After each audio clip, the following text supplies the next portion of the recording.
When the Muslim world reacted in fury over the Danish cartoons of Mohammed, this was the face of moderation that European Muslim leaders wanted the world to see.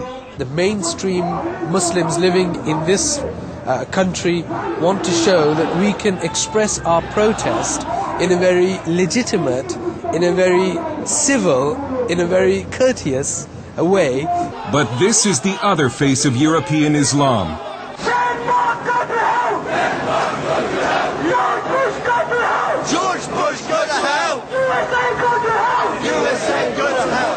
This is footage of the demonstration outside the Danish embassy in London, provided to CBN News by the NIFA Foundation, an anti-terrorism group.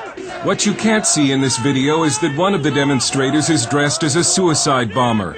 Even moderate British Muslims were outraged that no one was arrested, even though British law forbids incitement to murder. But it follows a pattern of extraordinary and some would say dangerous tolerance of Muslim radicals. UK, you are paid! UK, you are paid! Bin Laden on his way! Bin Laden on his way! These protests threatening bloodshed occurred in 2004, 1 year before London's 7/7 subway and bus bombings. Now Tony Blair has been warned. Pull your troops out of Afghanistan. Pull your troops out of Iraq.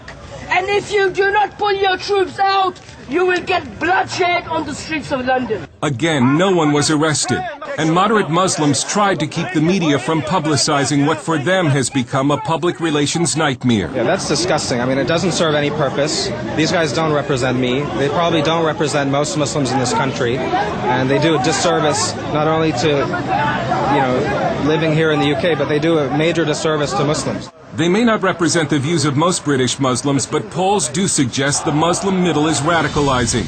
A recent survey shows that 40% of British Muslims want Islamic Sharia law in the United Kingdom. Sharia imposes punishments like amputations and stonings. And in a separate poll, nearly 1/3 of Muslims agreed with the statement that Western society is decadent and immoral, and that Muslims should seek to bring it to an end. Critics say that European political correctness and multiculturalism, which were supposed to embrace Muslim radicals and somehow westernize them, have seriously backfired.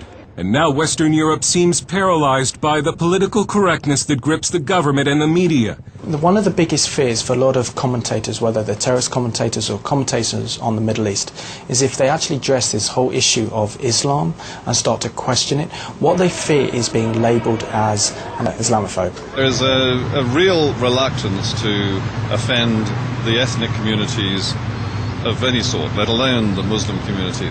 And there seems to be a lack of political will to stop Muslim radicals bent on conquest. May Allah bomb you! May Osama bin Laden bomb you! May Osama bin Laden bomb you!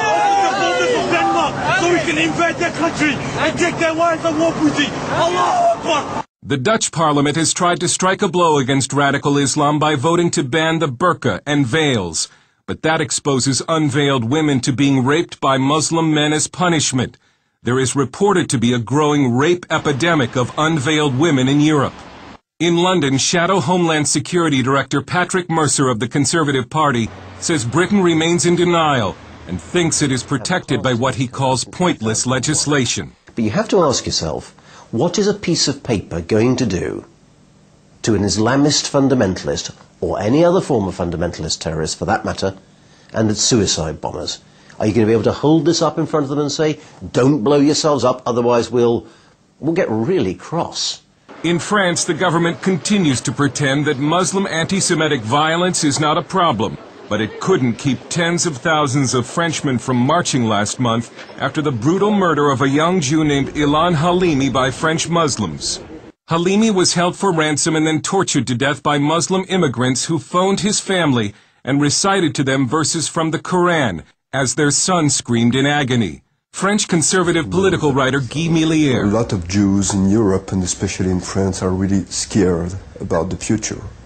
I have many Jewish friends, and they say to me, we think we shall have to leave France to go to the United States, to Canada, to Israel, but France will not be our country anymore. It's a similar story all over Europe.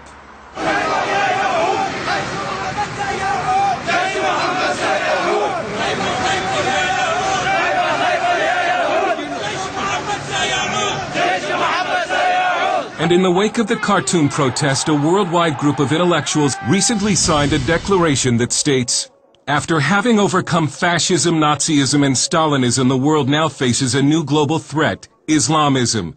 It is not a clash of civilizations nor an antagonism of West and East that we are witnessing, but a global struggle that confronts democrats and theocrats.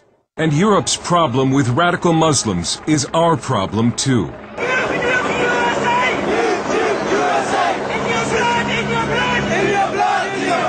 Political correctness has been the fertilizer that has helped Muslim radicalism grow in Britain.